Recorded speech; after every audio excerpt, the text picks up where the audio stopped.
Hi students, chemistry with on classes में मैं अमित कुमार आप लोगों का स्वागत करता हूं। आज की वीडियो में हम लेकर आए हैं क्लास 12 के केमिस्ट्री के कुछ इंपॉर्टेंट क्वेश्चन जिनके बारे में आज डिस्कस करने वाले हैं। तो आज का हमारा पहला क्वेश्चन है डाइसैकराइड्स के बारे में है। ये देखा जाता है माल्टोज का जल अपघटन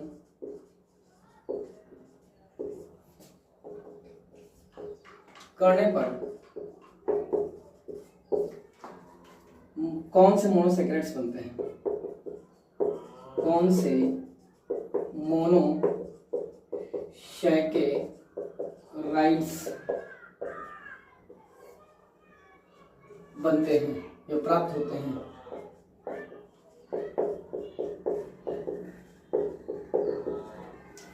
तो इसके बारे में आप जानते होंगे मोनोसैकराइड्स में डाइसैकराइड्स होता है। ये जो माल्टोज होता है, माल्टोज जो होता है ये डाइसैकराइड्स होता है। अब इसमें हम बात करें तो दो तीन यौगिक हैं जो माल्टोज, सुक्रोज और लैक्टोज होते हैं। अब इनका अगर हम अपघटन पूछें तो इनको जल अपघटित करने पर क्या क्या प्राप्त होता है आप देख सकते हैं। माल्टोज, सुक्रोज और लैक्टोज, हालांकि इनकी ट्रिक भी है। ये तीन के तीनों यौगिक क्या हैं? ये डाइसैकराइड्स हैं। क्या हैं? डाइसैकराइड्स हैं। तो डाइसैकराइड्स हैं अगर, तो ये क्या करते हैं? सैकराइड्स होते हैं। ये तीनों डाइसैकराइड्स होते हैं, अर्थात ये अगर जल अपघटित होंगे तो ये मोनोसैकराइड्स के दो दो अणु देते हैं। अब कौन कौन से देते हैं वो देखिएगा। तो माल्टोज का जब हम जल अपघटन करते हैं, जल H2O डालते हैं, तो ये जल अपघटित होकर एंजाइम की उपस्थिति में ये क्या देता है? तो ये माल्टेज की उपस्थिति में, इसकी उपस्थिति में, माल्टेज की उपस्थिति में जल अपघटित होता है और देता है ग्लूकोज प्लस ग्लूकोज, अर्थात ये 2 मोल ग्लूकोज देता है। दूसरा होता है सुक्रोज। ये क्या होता है? ये सुक्रोज भी 2 अणु देता है मोनोसैकराइड्स के। कौन कौन से होते हैं? तो एक ग्लूकोज हो जाता है और साथ में दूसरा जो बनता है वो फ्रक्टोज बन जाता है। फ्रक्टोज बन जाता है। और इन दोनों के मिश्रण को क्या कहते हैं? जब ये दोनों शर्कराएं बनती है तो इसको इन्वर्ट शर्करा कहते हैं। क्या कहते हैं? इन्वर्ट शर्करा। और शर्करा क्यों कहते हैं? क्योंकि इनका जलवण जो होता है, इन तीनों का जलवण होगा। मैंने कहा जब डालेंगे इनका सूत्र क्या होता है हम बता दे रहे हैं अभी आपको, वो भी देख लीजिएगा। तो सूत्र होता है C12H22O11। और इसमें जब H2O डालते हैं, ये सभी का सूत्र है, माल्टोज, सुक्रोज और लैक्टोज तीनों का। तो ये यहाँ पे जो बनते हैं वो क्या बनते हैं? C6H12O6 प्लस C6H12O6 बनते हैं, अर्थात ग्लूकोज भी हो सकता है, ग्लूकोज फ्रक्टोज भी हो सकता है और ग्लूकोज गैलेक्टोज भी हो सकता है, जो कि सभी तीनों की तीनों कैसी शर्कराएं होती हैं? मोनोसैकराइड होती है। तो लैक्टोज भी देख लेते हैं। ये मैंने कहा इन्वर्टेज एंजाइम की उपस्थिति में ऐसा होता है, इन्वर्टेज एंजाइम की उपस्थिति में ये टूटता है। और लैक्टोज एंजाइम जो होता है वो लैक्टेज एंजाइम की उपस्थिति में टूटता है। लैक्टेज एंजाइम की उपस्थिति में जब टूटता है तो ये क्या देता है? ग्लूकोज प्लस गैलेक्टोज देता है। Glucose plus galactose. तो ये आप देख सकते हैं, ये तीनों का सूत्र होता है। बस सूत्र एक ही होता है, लेकिन इनका क्रियात्मक समूह क्या होते हैं वो बदले होते हैं, आप ध्यान रखिएगा। तो ये क्वेश्चन नंबर हमारा आज का 1 है। इसमें पूछा क्या गया है? माल्टोज के बारे में पूछा गया है। माल्टोज का जल अपघटन करने पर कौन से मोनोसैकराइड्स प्राप्त होते हैं? तो आपको देखा है, मैंने तीनों बता दिए हैं। आपको माल्टोज वाला अगर देखना है तो माल्टोज में ग्लूकोज और ग्लूकोज बनता है, जबकि अगर सुक्रोज का पूछा जाए आपसे तो ग्लूकोज और फ्रक्टोज बनता है। और तीसरा अगर लैक्टोज पूछ लिया जाए तो लैक्टेज एंजाइम की उपस्थिति में ग्लूकोज प्लस गैलेक्टोज बनता है। तो ये हो जाएगा हमारा पहला क्वेश्चन। अब देखते हैं दूसरा क्वेश्चन कौन सा है। अगला क्वेश्चन है हमारा कि प्रोटीन के परीक्षण पर टिप्पणी लिखिए। Give the comments on protein test. तो प्रोटीन टेस्ट क्या होते हैं आपको पता है। प्रोटीन का परीक्षण करने के लिए हम कौन कौन से परीक्षण करते हैं, इनकी पहचान के लिए कौन कौन से परीक्षण करते हैं, तो उनके बारे में पूछा गया है। तो आपको पता होना चाहिए कि प्रोटीन के लिए कौन कौन से परीक्षण दिए जाते हैं। तो एक हो जाता है बाईयूरेट परीक्षण, बाईयूरेट परीक्षण, और दूसरा हो जाता है मिलान परीक्षण, मिलान परीक्षण,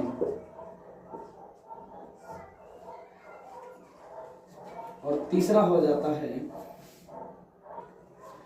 जैंथोप्रोटेइक परीक्षण, प्रोटेइक परीक्षण, और चौथा हो जाता है निनहाइडिन परीक्षण,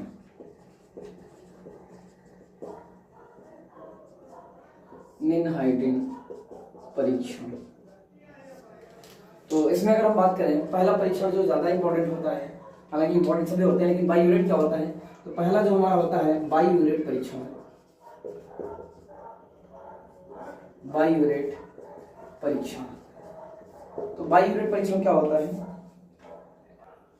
तो यहां पर प्रोटीन के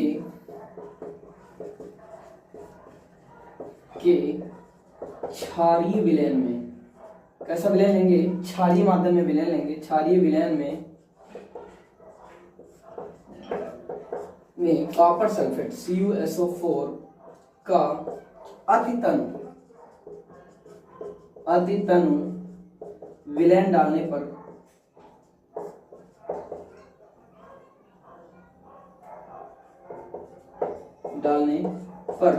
लाल या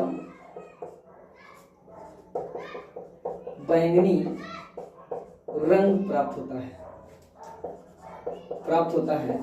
इसे क्या कहा जाता है, बाईयूरेट परीक्षण कहा जाता है। बाईयूरेट की बात आती है तो आपको पता है यूरिया लेते हैं, यूरिया के 2 मोल लेते हैं और उसको गर्म कर देते हैं, उसमें से अमोनिया निकल जाती है तो बाईयूरेट बन जाता है, उसी से ये परीक्षण किया जा सकता है। तो आपको याद रखना है कि प्रोटीन में जो बाईयूरेट परीक्षण होता है कैसे होता है, प्रोटीन के क्षारीय विलयन में कॉपर सल्फेट का अतितनु विलयन जब डालते हैं तो उसमें विलयन में या टेस्ट ट्यूब में अगर ले रहे हैं तो टेस्ट ट्यूब में लाल या बैंगनी रंग का विलयन प्राप्त होता है, ये हो जाता है परीक्षण। अगर लाल या बैंगनी रंग आ रहा है तो इससे पता चल जाता है कि जो हमने लिया हुआ पदार्थ है वो हमारा प्रोटीन होगा।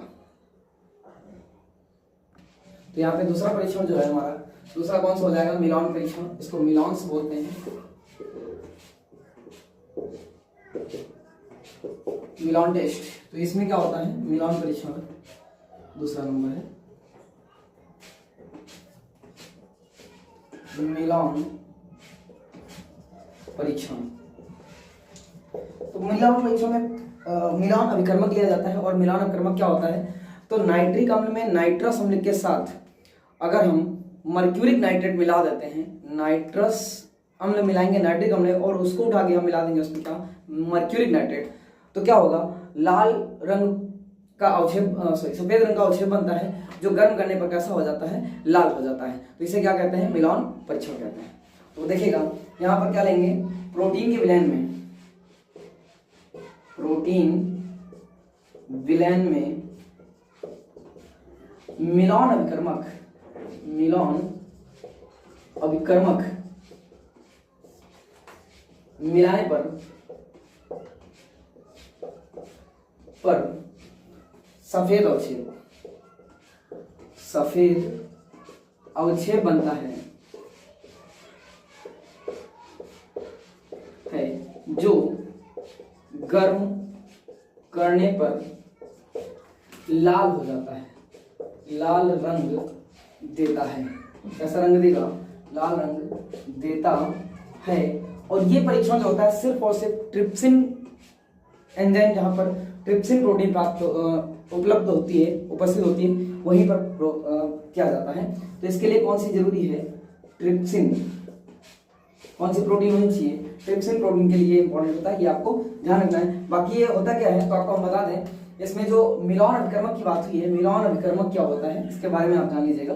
तो परीक्षण के लिए आपको जरूरी है कि मिलान अभिकर्मक जरूर जाने। तो मिलान अभिकर्मक में अगर हम बात करें, इसमें हो जाएगा HNO3 प्लस HNO2 HNO2, ये नाइट्रिक अम्ल है और ये नाइट्रस अम्ल है, इसके साथ हम मिलाएंगे क्या, HgNO3, मर्क्यूरिक नाइट्रेट। तो ये हो जाता है क्या, मर्क्यूरिक नाइट्रेट लेंगे, जो कि होल ट्वाइस होना चाहिए, यहाँ पर Hg2 होगा तो होल ट्वाइस हो जाएगा मर्क्यूरी, क्योंकि Hg जो होता है वो दो फॉर्म में होता है, Hg प्लस और Hg प्लस प्लस। तो यहाँ पर ये प्लस प्लस की कंडीशन में होगा, ना कि प्लस में, क्योंकि अगर कम ऑक्सीडेशन नंबर है तो अस होता है, और अगर इक है, क्योंकि मर्क्यूरी बोला गया है, तो मर्क्यूरिक नाइट्रेट लेंगे, ऑक्सीजन संख्या ज्यादा होनी चाहिए, ऑक्सीजन संख्या कम होगी, अस ज्यादा होगा तो इक होता है।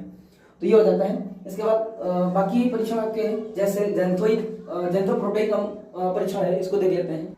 तो तीसरा परीक्षण देख लेते हैं क्या होगा, इसको आप नोट कर लीजिएगा। तीसरा परीक्षण हो जाएगा हमारा कौन सा, जेंथोप्रोटेइक परीक्षण। इसमें क्या होता है, जेंथोप्रोटेइक परीक्षण, इसकी बात करते हैं 3rd नंबर की। तो जेंथोप्रोटेइक परीक्षण में प्रोटीन लेते हैं, प्रोटीन लेकर प्रोटीन के विलयन में या फिर आप कह सकते हैं कि प्रोटीन में ही सांद्र नाइट्रिक अम्ल डालेंगे। क्या डालेंगे, सांद्र नाइट्रिक अम्ल डालते हैं, या डालने पर कैसा रंग मिलता है, लाल रंग प्राप्त होता है, लाल रंग प्राप्त होता है,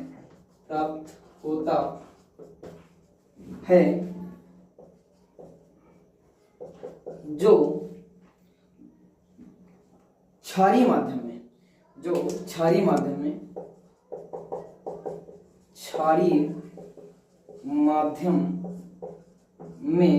कैसा हो जाता है, तो ये नारंगी हो जाता है। किस रंग का हो जाता है, तो ये नारंगी हो जाता है, इसको आपको ध्यान रखना है। क्षारीय माध्यम में कैसा हो जाएगा, नारंगी रंग देता है।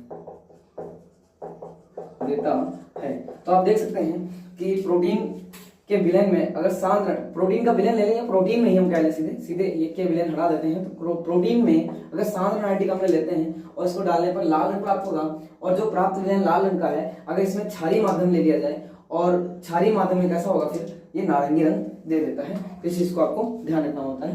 निन हाइड्रिन परीक्षण क्या होता है, इसके बारे में भी देख लेते हैं। तो अब देखते हैं निन हाइड्रिन परीक्षण। तो यहाँ पर क्या होगा, अगर निन हाइड्रिन की बात करें तो यौगिक होता है, ये निन हाइड्रिन की उपस्थिति में, यानी प्रोटीन जो होगी, प्रोटीन की बात कर रहे हैं, प्रोटीन निन हाइड्रिन की उपस्थिति में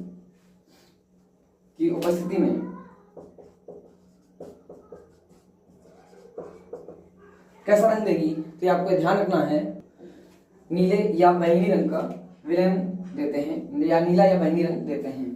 तो प्रोटीन निन हाइड्रिन की उपस्थिति में, अब यहाँ पे प्रोटीन की जगह हम एमिनो अम्ल अगर लेना चाहें, एमिनो अम्ल कोई ले सकते हैं, एमिनो अम्ल ले सकते हैं। क्या ले सकते हैं, एमिनो अम्ल ले सकते हैं अगर आप चाहें तो। वैसे खास तौर से ये जो परीक्षण होता है वो एमिनो अम्ल के लिए ही होता है, प्रोटीन कह सकते हैं या फिर एमिनो अम्ल निन हाइड्रिन की उपस्थिति में कैसा रंग देंगे, तो नीला या बैंगनी रंग देते हैं। कैसा रंग देते हैं, नीला या बैंगनी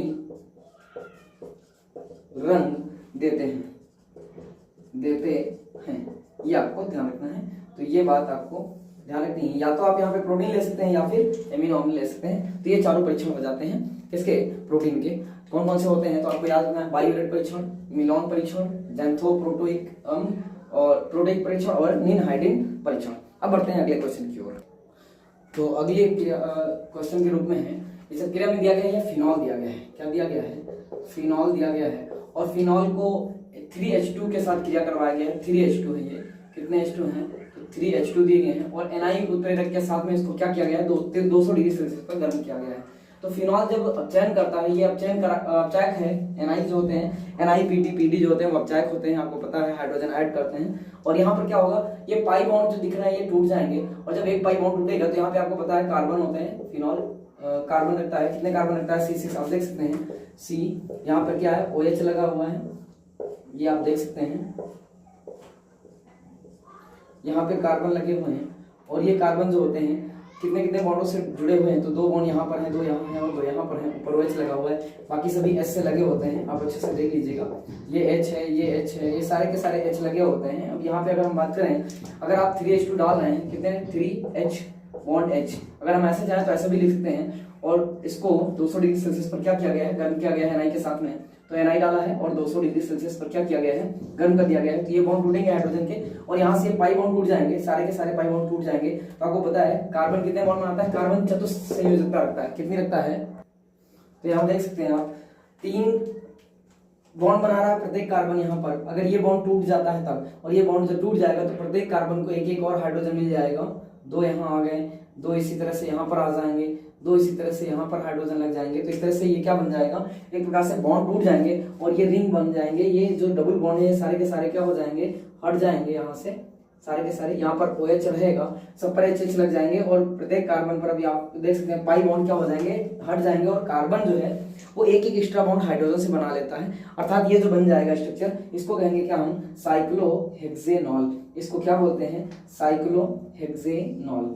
ये ध्यान रखना है आपको, साइक्लोहेक्सेन होता है, उस पर ऑल लगा होता है तो साइक्लोहेक्सेनॉल हो जाता है। क्या हो जाता है, ऑल लगा हुआ है, ऑल कहलाएगा। वैसे भी ये रिंग जो आपको पता है कैसी होती है, एरोमेटिक होती है, लेकिन कैसी होती है, समचक्रीय होती है। तो यहाँ पर ये अगर स्ट्रक्चर बॉन्ड या रिंग नहीं मौजूद है तब ये बेंजीन कहलाती है। अगर मौजूद है तो ये बेंजीन रिंग कहलाती है। और अगर ये बॉन्ड अगर हटा देते हैं, क्योंकि ट्रिपल बॉन्ड होते हैं, पाई बॉन्ड होते हैं, अगर ये हटा दे रहे हैं तो यहाँ पे क्या बचता है, यहाँ पे बचता है साइक्लोहेक्सेन। और यहीं पर अगर OH लगा देते हैं ऊपर तो ये हो जाता है क्या, साइक्लोहेक्सेनॉल। तो आप देख सकते हैं कि सारे बॉन्ड टूट जाने से यहाँ पर प्रत्येक कार्बन को एक एक हाइड्रोजन की रिक्वायरमेंट हो जाती है, जिसके कारण यहाँ से हाइड्रोजन आसानी से यहाँ पर जोड़े जा सकते हैं। कितने हाइड्रोजन है, 3 यहाँ पर है, 3 3 6 है, 6 हाइड्रोजन प्रत्येक एक एक कार्बन से जुड़ जाएंगे और क्या बन जाएगा, साइक्लोहेक्सेनॉल बन जाता है। आते हैं नेक्स्ट क्वेश्चन की ओर, इसको नोट कर लीजिएगा।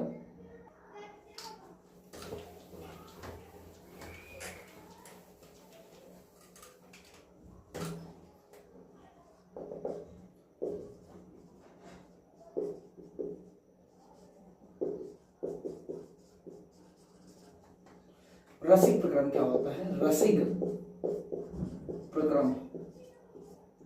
तो रसिक प्रक्रम के बारे में जानते हैं, क्या होता है रसिक प्रक्रम। यहाँ पर अब हम बेंजीन लेते हैं, क्या लेते हैं, C6H6 प्लस इसमें क्या डालते हैं, HCl डालते हैं, प्लस हाफ O2 डालते हैं। हाफ O2 का मतलब है 1 ऑक्सीजन।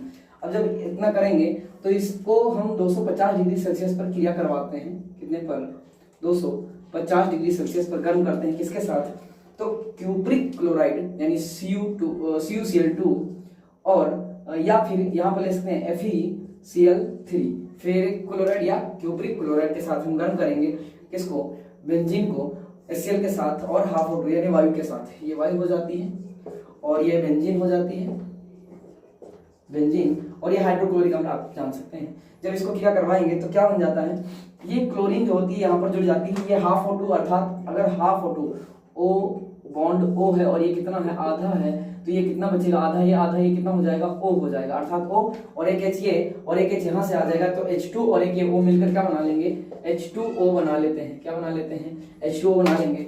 अब बचा क्या है, तो C6H5, यहाँ से एक H निकल चुका है, बचा क्या है, C6H6 से मैंने एक निकल गया, 5 बचा, और यहाँ का एक H निकला तो H2 और यहाँ का O मिल गया, O, तो H2O बन गया। और यहाँ का जो Cl बचा है वो यहाँ पर हाइड्रोजन को हटाकर लग जाता है, तो यहाँ बन जाएगा क्या, Cl। इस तरह से भी हम इसको बना सकते हैं, क्लोरोबेंजीन बन जाता है। क्या बन जाता है, यहाँ पर हो जाएगा क्या, Cl। तो चाहे ये लिख लें या फिर आप ये स्ट्रक्चर ले सकते हैं, तो ये हो जाता है क्लोरोबेंजीन। क्या कहलाता है, क्लोरोबेंजीन बन जाता है, क्लोरोबेंजीन बनता है,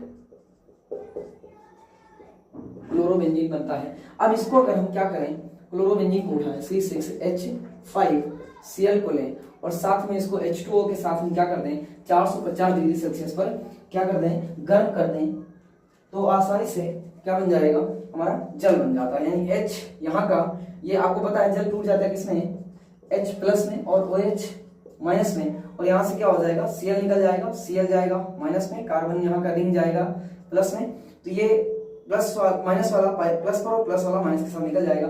यहाँ प्रेरक डालेंगे, उत्प्रेरक आप डाल सकते हैं, निर्जलीकरण करना है यहाँ से, सॉरी जलवहन करवाना है तो तनु H2SO4 या तनु HNO3 डाल सकते हैं आप, या तनु H2 डाल सकते हैं। तो ये क्या हो जाएगा, जल जो होगा वो इसमें जुड़ जाएगा। कितने टेम्परेचर पर, 425 डिग्री सेल्सियस पर जब इसको गर्म करेंगे तो ये क्लोरोबेंजीन होता है। यहाँ पे लिख रखा है मैंने, ये है क्लोरोबेंजीन। और क्लोरोबेंजीन को जल से जब क्रिया कराते हैं तो जलवृत हो जाता है और ये क्लोरीन हट जाता है, यहाँ पर क्या आ जाता है, OH आ जाता है। ये OH यहाँ आ जाएगा और ये Cl और ये H क्या हो जाएंगे, HCl बाहर हो जाएगा। HCl बाहर निकल जाएगा, बचेगा क्या, C6H5 और साथ में क्या हो जाएगा, OH। तो ये हो जाएगा क्या, C6H5OH बन जाता है।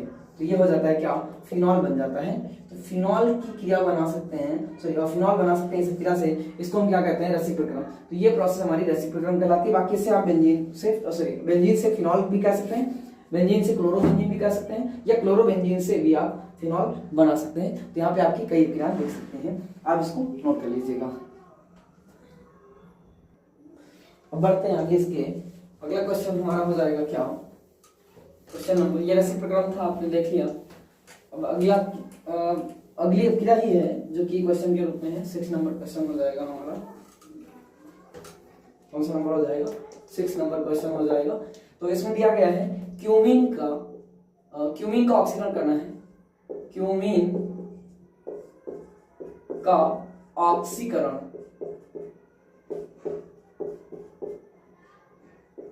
तत्पश्चात इसका क्या करना है, जल अपघटन।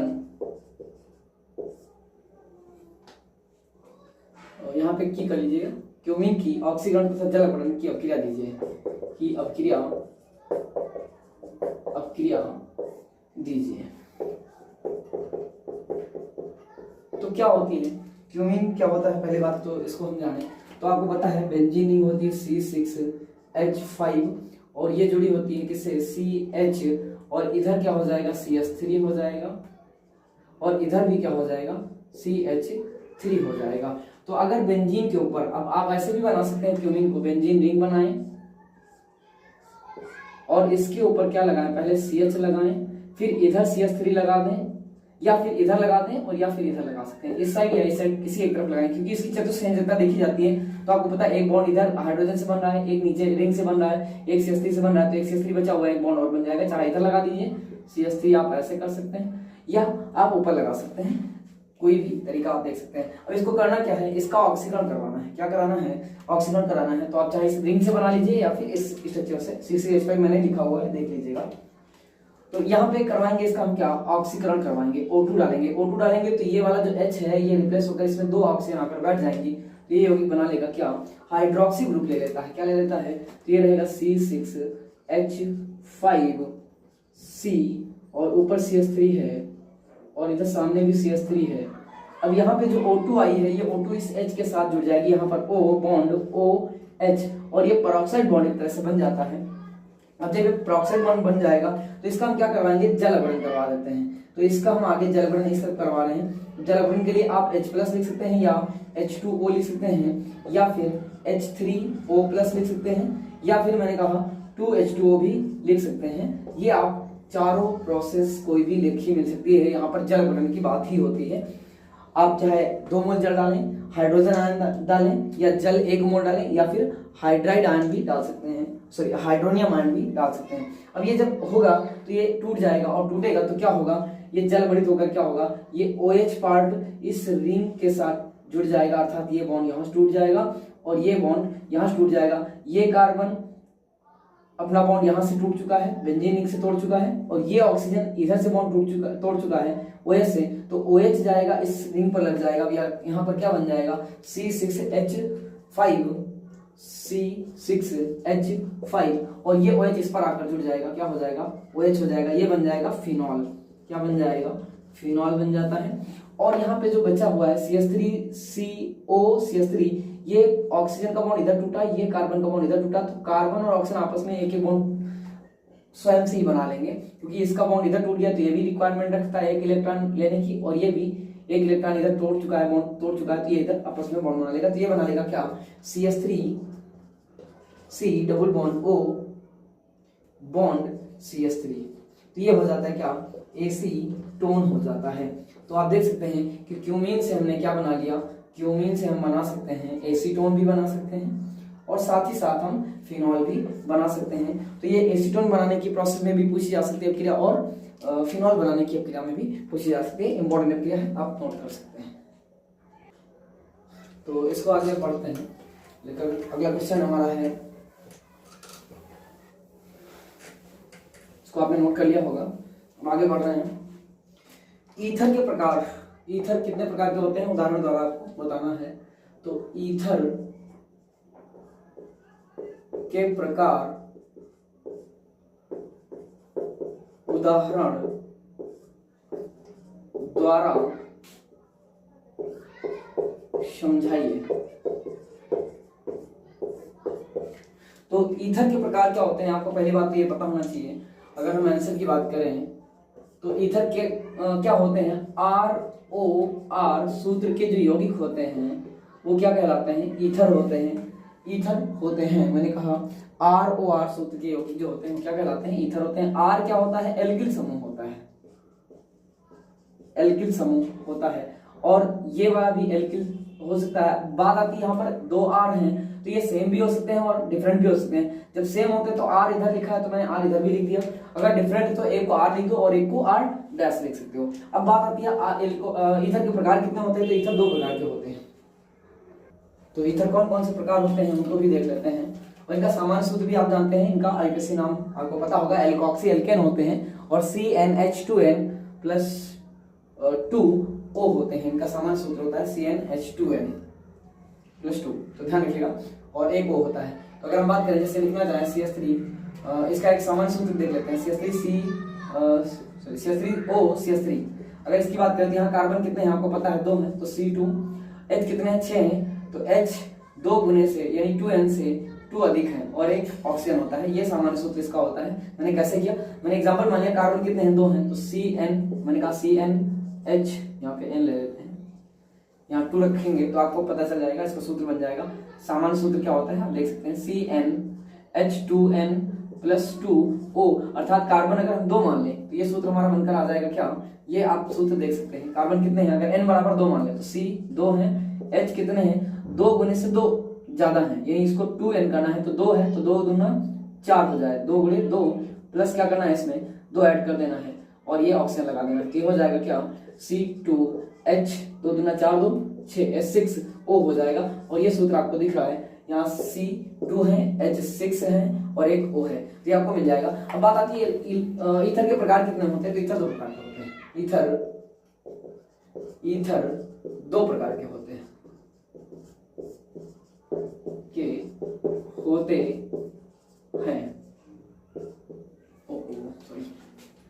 ईथर 2 प्रकार के होते हैं। पहला होता है सममित ईथर, सममिति या सम्मित ईथर कह सकते हैं, जिनकी संरचना सममितीय होती है, और दूसरे होते हैं असम्मित। चलिए इसको हटा देते हैं, हम सम्मित ही रखते हैं यहाँ पर, सम्मित ईथर और असम्मित ईथर। अब सम्मित ईथर क्या होते हैं और असम्मित ईथर क्या होते हैं, इनके बारे में भी जान लीजिएगा। सम्मित ऐसे ईथर होते हैं जो कि सिमेट्रिक रखते हैं, सिमेट्री रखते हैं, अर्थात जिनको 2 बराबर पार्ट्स में या 2 से अधिक बराबर पार्ट्स में डिवाइड कर दे तो प्रत्येक पार्ट एक जैसा दिखे, ऐसे स्ट्रक्चर क्या कहलाते हैं, सम्मित कहलाते हैं। और जो ऐसा ना हो वो क्या कहलाते हैं, असम्मित कहलाते हैं। तो यहाँ पे एग्जांपल हम ले रहे हैं, एग्जांपल के द्वारा समझा रहे हैं।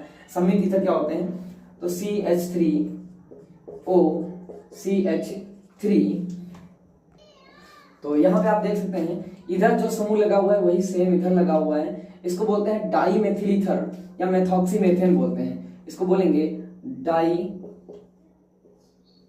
मेथिल, 2 मेथिल होने के कारण डाई मेथिल ईथर। और इसकी आईपीसी अगर लिखना चाहें तो मेथॉक्सीमेथेन लिखते हैं,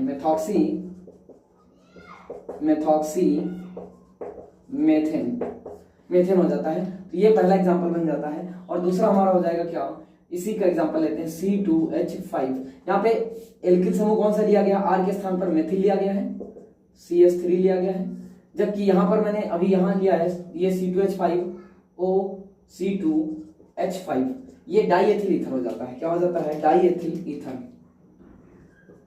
डाई एथिल दो एथिल होने के कारण इसको क्या बोलते हैं, एथिल इधर तो डाई एथिल, और क्योंकि ऑक्सीजन बीच में है, दोनों ईथर से दोनों एथिल से घिरा हुआ है, इसको क्या बोलेंगे, डाई एथिल ईथर बोलते हैं। क्या बोलते हैं, डाई एथिल ईथर हो जाता है। ये आपको ध्यान रखना है। ये एथ ऑक्सी एथेन कहलाएगा। क्या कहलाएगा, इधर से चलेंगे एथ और ये ऑक्सीजन और ये एथेन, तो एथ ऑक्सी एथेन हो जाएगा, एथॉक्सी एथेन। तो इससे आप आईपीसी भी देख सकते हैं। तो ये हो जाते हैं सममित। अब यहाँ पे आप देख सकते हैं सममित एल्कीन क्या होते हैं, ऑक्सीजन के दोनों तरफ अगर सेम समूह लगे हुए हैं तो इसको क्या कहेंगे, सिमेट्रिक कहेंगे, सममिति ईथर कहलाते हैं जब सेम स्ट्रक्चर हो। लेकिन अगर ऐसा हो कि ऑक्सीजन के बाईं तरफ और दाईं तरफ दोनों तरफ स्ट्रक्चर जो है वो डिफरेंट लगे हुए हैं, जैसे कि यहाँ पर आप देख सकते हैं CH3OC2H5, यहाँ पर देख सकते हैं इधर मेथिल लगा हुआ है और इधर एथिल लगा हुआ है, तो इसको एथिल मेथिल ईथर बोलते हैं। और इधर लगा दिया मैंने C2H5OC3H7, तो ये क्या है, एथ और ये प्रोपिल और ये एथिल हो जाता है। तो एथिल प्रोपिल ईथर हो जाता है। ये एथिल है और ये प्रोपिल है। तो पहले अल्फाबेटिकली लिखते हैं, आपको पता है एथिल वाला पहले प्रोपिल वाला बाद में, एथिल प्रोपिल ईथर। और ये क्या हो जाएगा, ये एथिल और मेथिल हो जाएगा। एथिल मैंने कहा ए वाला पहले लिखेंगे, ए वाला और फिर एम वाला लिखेंगे, तो एथिल फिर मेथिल, पहले इसको लिखेंगे फिर ये लिखेंगे, तो मेथिल एथिल ईथर। लेकिन आईपीसी कैसे करते हैं, तो जिधर से आपको क्रियात्मक समूह जल्दी मिल जाए, ये ऑप्शन जिधर से पहले मिल जाए उधर से आप आईपीसी कर सकते हैं। तो आप देख सकते हैं मेथऑक्सी एथेन हो जाएगा। क्या हो जाएगा, मेथऑक्सी एथेन। या ऐसे कह सकते हैं 2 एथेन है और उस पर 2 नंबर कार्बन पर क्या लगा हुआ है, 2 कार्बन है, एथ कहलाएगा। और ये लग गया क्या, 2 नंबर कार्बन पर या 1 नंबर कार्बन पर मेथॉक्सी लग जाता है, तो इधर से पढ़ सकते हैं। इसको क्या बोलेंगे, तो मेथॉक्सी एथेन कह सकते हैं। कितने पर कहेंगे, तो कितने नंबर पर, कार्बन नंबर 2 पर आ जाएगा। जिधर से लंबी चेन मिलेगी आप ऐसे लिख सकते हैं CH2 CH3 और ये O फिर ये CH3। तो आप अगर आईपीसी करना चाहें तो किधर से करेंगे, जिधर लंबी चेन मिले, तो ये 1 नंबर और ये फिर 2 नंबर, ये क्रियात्मक समूह हो जाएगा। और ये क्रियात्मक समूह ये नहीं बल्कि ये पूरा हो जाएगा, ये मेथॉक्सी लग गया कितने पर, मेथ और एथ पर, तो इधर से लग जाता है क्या, एथॉक्सी। अगर आप चाहें तो इधर से भी आईपीसी नंबरिंग दे सकते हैं, इधर से क्रियात्मक समूह जल्दी से मिलता है। तो आप देख सकते हैं यहाँ पर क्या हो जाएगा, ये मेथॉक्सी हो जाएगा और ये किस पर लग जाता है, एथेन पर, तो ये हो जाएगा मेथॉक्सी एथेन हो जाता है। क्या हो जाता है, मेथॉक्सी एथेन हो जाता है। इस चीज को आपको ध्यान रखना है। और ये नंबरिंग अगर बताना चाहें आप कितने नंबर कार्बन पर है, तो आप 1 और 2 कर सकते हैं, तो 2 मेथॉक्सी कह सकते हैं, इसको याद रखिएगा। और यहाँ पर ऐसे ही कर सकते हैं। अब यहाँ कार्बन डिस्ट्रीब्यूट हो जाएंगे, अगर इनको चेन में रखना चाहें तो 1-2 कार्बन, उसके बाद O है, फिर 3 कार्बन है, तो इधर से लंबी चेन यहाँ से मिल जाएगी, ये एथॉक्सी ग्रुप हो जाएगा। ये आपको ध्यान रखना है, एथॉक्सी, और कितने पर, 1, 2, 3 पर, तो 3 कर सकते हैं आप। या इधर से अगर नंबरिंग करना चाहें, क्योंकि क्रियात्मक समूह जिधर से होता है तो यहाँ पर उस हिसाब से 1 आ जाएगा, 1 आ जाएगा, 1 मेथॉक्सी एथेन हो जाएगा। और यहाँ पर क्या हो जाएगा, 1, 2, 3, तो 1, 2, 3, 1 पर क्या है, एथॉक्सी है, तो 1 एथॉक्सी प्रोपेन, 1 हो जाएगा 1 एथॉक्सी प्रोपेन, ये हो जाता है आपका आईपीसी नाम। और ये हो जाते हैं एल्केन। तो ईथर के 2 प्रकार होते हैं, सममित ईथर का मतलब जिनमें सेम एल्किल ग्रुप लगे हों, और असममित क्या होते हैं, जिनमें डिफरेंट एल्किल ग्रुप लगे हों, या ध्यान रखना है। तो दोस्तों आज का लेक्चर हमारा यही तक रहेगा। आई होप कि आपके बोर्ड के हिसाब से ये हमारी वीडियो जो है वो काफ़ी इंपॉर्टेंट होगी, और कुछ आपका यहाँ जो क्वेश्चन आपको मैंने करवाए हैं वो शायद आपके यूपी बोर्ड के लिए फ़ायदेमंद हो सकते हैं। तो हमारी वीडियो को देखते रहिए, और आपको कुछ इसी तरह की 1-2 लेक्चर की सीरीज अभी पहले हम करवा देंगे, फिर इसके बाद आपको न्यूमेरिकल भी प्रोवाइड करवा देंगे। तो देखते रहिए हमारी वीडियो को, तब तक के लिए थैंक यू।